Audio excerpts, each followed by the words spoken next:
It is Monday. It is 8 o'clock. And if it's Monday at 8 o'clock, it's Mighty Monkeys Nerd World News.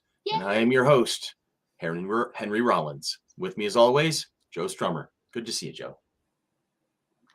Hi. Anyway, James, how are you, buddy? Pretty well. How are you? I'm hanging in there with both hands, my brother. Trying to, at least.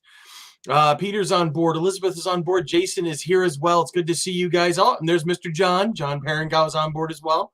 Everybody's here and ready to party. All points in between. Let's jump right into it, kids. Boom, boom. Stan Lee will be honored with a plaque at the Avengers campus in Disneyland. This just broke about an hour or so ago, as a matter of fact. Legendary Marvel creator Stan the Man Lee is being honored with a plaque at Disneyland's Avengers campus. Starting today, February 28th, visitors to the attraction will find a plaque located to the left as they enter, honoring Lee and his contributions to the legacy that stretch well beyond the pages of comic books. The plaque reads, "We dedicate Avengers Campus to the incomparable Stan Lee, the person who helped others simply because it should or must be done, and because it is the right thing to do. It is indeed, without a doubt, a real superhero. Thank you, Stan, for inspiring the hero within each of us. You have made us all true believers." Avengers Campus is Disney Parks' first ever Marvel-themed theme land, party land, whatever the hell it is, at Disneyland's Resort Disney California Adventure Park. It opened on June 4th, 2021. The attraction allows guests to experience what it would be like to step on the actual Avengers campus, including interactions with iconic heroes. While Avengers Campus is currently located only at Disneyland, there are plans for an additional location at other Disney parks. In November, it was announced that Disneyland Paris would be welcoming the attraction in summer of 2022. Apparently, Florida stopped existing for this particular idea. Going to Disneyland is what we did as a family, going on these amazing rides that promised a spectacular future ahead. Marvel Studios head Kevin Feige explained during a behind-the-scenes featurette screened during a media preview of Avengers Campus last year. The notion of having films that I was part of brought to life is amazing. Avengers Campus is absolutely the next progression of telling these stories, of experiencing what it's like to ride along these characters. It could only be done in a Disney theme park attraction. I mean, because Disney owns Marvel. Yes. So there you have it. Stan Lee passed away November 12th of 2018, and though it has been more than 3 years since his passing, fans continue to grieve over the loss of the creator, as well as honor his legacy. So here's your opportunity. The plaque will be there in California, and eventually this summer in Paris. I'm going to. I have to ignore comments because I have to read a script. And then when I'm done reading the script, I'm going to come back over here. Hi, Dee. Hi, Elizabeth. And Elizabeth says, "Look, there's like 3." Ann's on board. Batman John's on board. All right, Elizabeth. Chris, if I may. Yes. There is a reason why they can't do it in Florida. That's in the comments. Yeah, I'm trying to get through all the comments here. Elizabeth is pointing out one entrance from the Guardians of the Galaxy ride, another off the main pathway where Web Shooters is. Florida can't because of the agreement with Universal. Also, it's a licensing piece of bullshit. All right, there can be some characters, how they're getting the Guardians of the Galaxy coaster, but no one from the Avengers family, which is apparently why Drax won't be in the coaster. Or Spider-Man, or X-Men, or Fantastic Four families. None of that makes sense to me. It's an in perpetuity contract that was signed in 1999. Universal has the rights to those specific characters east of the Mississippi. Disney has to honor that contract until they renegotiate. That's ridiculous. But thank you. I'm not saying your explanations are ridiculous. I mean, I appreciate the information that you and Elizabeth have. And Stan Lee will always be the man. I agree with you guys over there. Sierra is on board.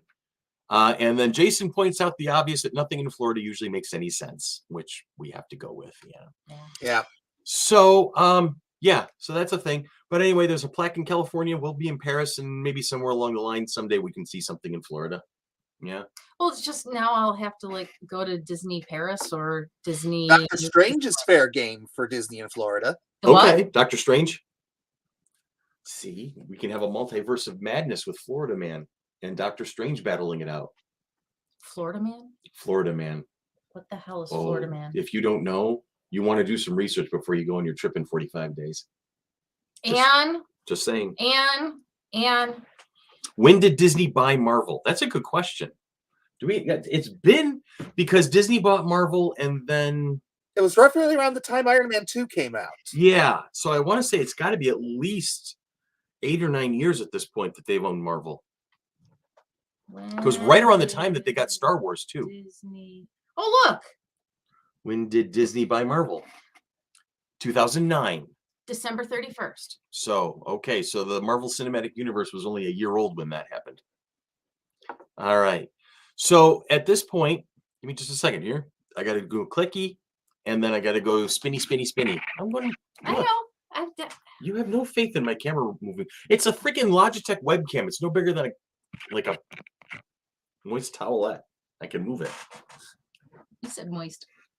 Yeah, I thought you didn't like that. No, I'm fine with that word. I don't know what. I said it. And I'm yes. gonna say it again.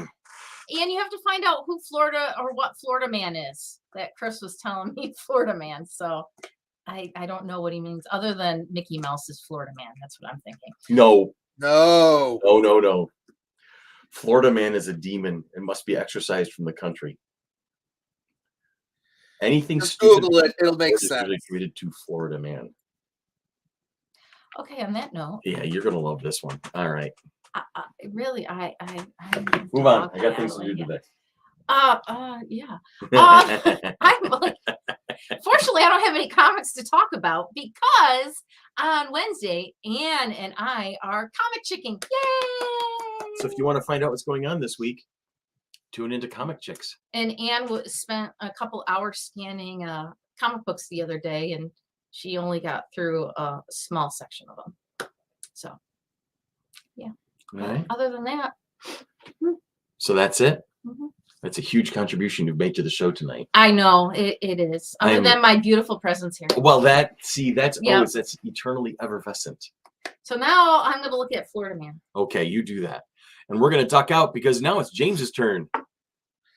This week, on the 50th episode of Gaming Street Irregulars, Chrissy and I take this momentous occasion and use it as the opportunity to talk about one of the single greatest foundational games in the hobby, Super Mario Brothers.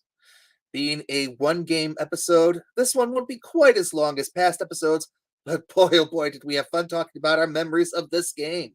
So tune in towards the end of the week when that episode goes live. Next, I want to talk about the big gaming news from yesterday. We got a surprise announcement of the next mainline Pokemon game series. Pokemon Scarlet and Violet will release on the Nintendo Switch later this year and be set in a new region of that franchise's world that looks to be based on Spain. It's a fully open world game, making this the first mainline game in the series to do so, and following in the footsteps of the spin-off game Pokemon Legends Arceus. We've seen a few returning critters, including usual suspects like Pikachu and Lucario. We also know our three choices for the starters, pictured right next to me. We have Water-type Quaxley, which is a duckling, Fire-type Fuecoco, a little crocodile kind of fellow, and Grass-type Sprigatio, an attention-seeking kitty who I already want a plush toy version of.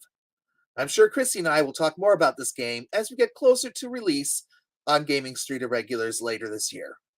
Finally, really quick, I know we're not doing birthdays anymore, but today is the 69th, nice, anniversary of the release of the Looney Tunes masterpiece, Duck Amuck, a cartoon I can recite from heart, but won't because Chris will get a copyright strike if I do. So I'm going to bring it back to Chris right now. Chris? Click on that, and I click on that. Well done. That was really well done. I love it. Thank That you. was fun. All right. Excuse me. There's a dog over here. Move the Has dog. Tanya been traumatized by Florida Man yet? Yes, he's pushing me out of the way. What? What's wrong with you? What's wrong They with you? can no longer see my beautiful face. Yeah. Uh-oh. See, they're all here because they know. Because Chris is angry. Uh-oh. We're in the editorial phase of the show today. Well, are you going to do your Chris at FC3? You better get me out of the frame too. Everybody knows. See, everybody knows where I am at the moment, right? Everybody knows where I am. You're at in the your moment. office. I'm in. Yeah. You've seen my email, James. I'll catch up with you in a little bit. Okay. All right. You've seen the email. You've seen the link trees, but I'm angry, people. And the other day, somebody said, "Well, you've got this great platform. You should offer your opinion." So guess what? I'm going to give you my opinion. I'm going to give you my opinion tonight, whether you wanted it or not. The high road, my friends, is closed indefinitely for reconstruction. We're on the road to fuck around and find out at this point. We've been in a pandemic for 2 years. 2. Okay. Nearly 1 million Americans have died because of that pandemic. And there are still idiots out there who deny it exists. They want to whine. They want to piss and moan about having to wear a face mask. They want to whine and piss and moan about vaccines. They want to claim they've done their own research when really you don't have the degree in epidemiology. You don't have an MD behind your name. You've got a handful of confirmation bias usage of Google. That's it. That's all you've got. Last week, 2 people passed away. Drop in the bucket compared to the nearly 1 million Americans who have since lost their lives to this thing. And these 2 people are insignificant to just about the rest of the country, but they were significant to me. 2 people would have been with us if people had taken this seriously. But no, you want to whine. You want to piss and moan.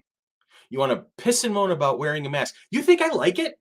You think I'm enjoying wearing a mask every day when I go out? You think I'm enjoying the fact that I got stabbed in the arm 3 times? I hate needles. The fact that I even have a tattoo is mind-boggling to me because it's not a big thing for me. It's, pain. I don't like it. I want to get through this. I want this to be over with. I want this to be over with, and I want people to be healthy, and I want them to be safe. But this is not going to happen if we keep getting like this. It's going to stretch on for longer. Now, everybody who's tuning in tonight, and all you guys who come in to listen to us, I don't worry about you. I'm not talking to you because you get it. You get it. You understand. It's important. But you know what? There's going to be a couple hundred more people watching this video down the road in the West Coast feed, as Andy likes to say. Right?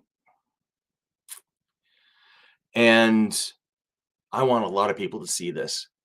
And I'm just going to be another voice in the wind. I get that. But you know what? I'm so tired. I'm exhausted, guys.